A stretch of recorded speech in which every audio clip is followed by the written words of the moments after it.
football. It's personal between me and you, and I'm going to do you some serious harm, you big stiff idiot. The untouchable True School Sports Empire proudly presents something the boxing games are missing. Hey, what's going on? It's your boy BT, and I came here to talk some boxing with the thousands of True School Sports subscribers. All right, so Andy Cruz. We know Andy Cruz recently just scored his first professional victory in the pro ranks against Juan Carlos Burgos. And a lot of people are wondering, when exactly is Andy Cruz going to have that big rivalry reunion fight with Keyshawn Davis? We know that Andy Cruz beat Keyshawn Davis on numerous occasions in the amateurs, on all the occasions in the amateurs, most notably in the gold medal match, which actually was pretty close. I thought it was even going into the third and final round.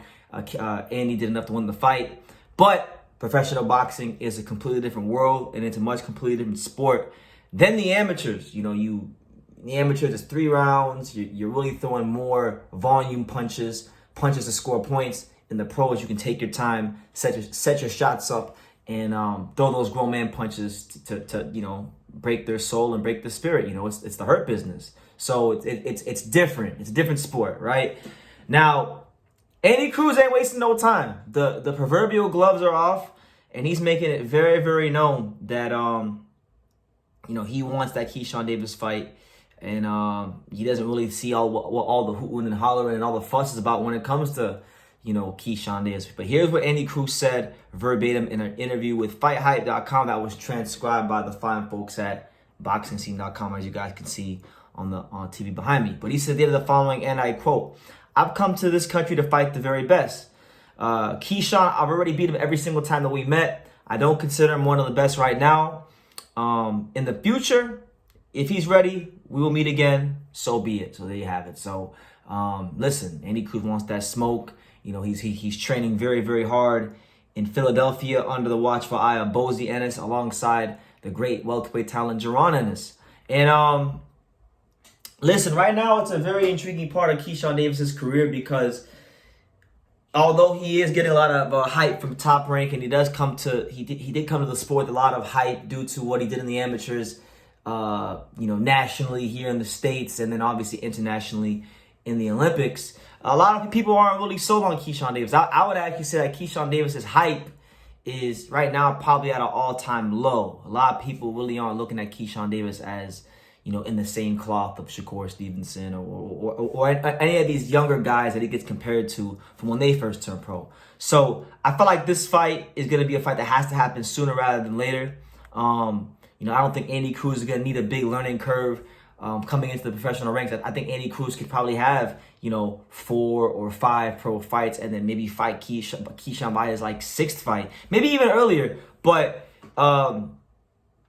it's a fight I really want to see, because I feel like, both these guys, when we talk about the career and the proverbial movie, the careers of Keyshawn Davis and Andy Cruz, I feel like, or my Gervonta Davis voice, I feel as though both of their careers won't be complete unless they fight each other, because they have that amateur history. They've had a lot of back and forth on Twitter over the years, and overall, I think it'd be a really good fight. Keyshawn Davis, very dynamic offensive fighter.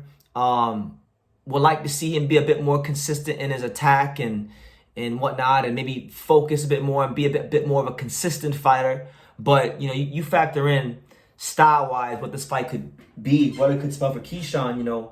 I've noticed with Keyshawn Davis in his most recent fight with Francesco Patera, and I noticed in other fights he had as well, Keyshawn Davis doesn't, from what I've seen so far through these 9 fights, what I've seen with Keyshawn is he doesn't feel the most comfortable coming forward or initiating the action unless he's able to counterpunch first. His counterpunching is actually what initiates his forward aggression, his forward attack. That might be problematic against a guy like Andy Cruz, because Andy Cruz is very slick, very hard to hit, understands positioning very well, knows how to get out of range. So my thing is, if Keyshawn Davis can't get the counterpunching going, then does that neutralize him initiating his attack? That's really, to me, when you really unpack that potential matchup and you break it down brick by brick and piece by piece, that's the fight within the fight. That's that's really what intrigues me about that matchup. So stylistically, it's a good fight for boxing. It's got a good storyline. Both these guys, I think, are going to be serious players in the lightweight division. As time progresses, we know Shakur Stevenson's in the picture, but he's at a more advanced stage of his career. So by the time these guys become championship material, maybe Shakur is already talking about going to 140.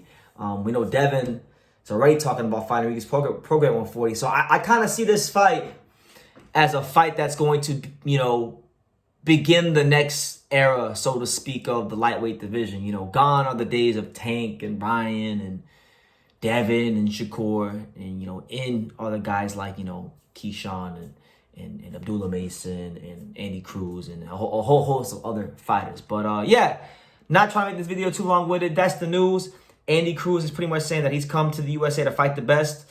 He's already gone through a lot in his life to get to the States, so God bless him for that. He just beat Juan Carlos Burgos in his pro debut, in a good fight, and he's just pretty much saying, look, he don't really see what all the hooting and hollering is about Keyshawn Davis. He didn't see it in the amateurs. You don't see it in the pros. So the only way to find out who's who, and that's for the two competitors, the two warriors, to settle the dispute in the ring. And I look very forward to when that day comes, and I'll continue covering both Andy Cruz and Keyshawn Davis as time progresses here on True School Sports. But let me know what you guys think in the comments down below. Who would you favor if Keyshawn Davis and Andy Cruz went ahead and fought? Let me know in the comments down below. Make sure you guys take the time to subscribe. And like I say in every single one of these videos, you can love me or you can hate me, but I'm just a kid from Dania. So until next time, take care, guys. Thank you for watching another video on the untouchable True School Sports Empire. We're here at the Hatanaka Boxing Gym in Nagoya, Japan. And for more great videos just like this one, make sure you guys click right here.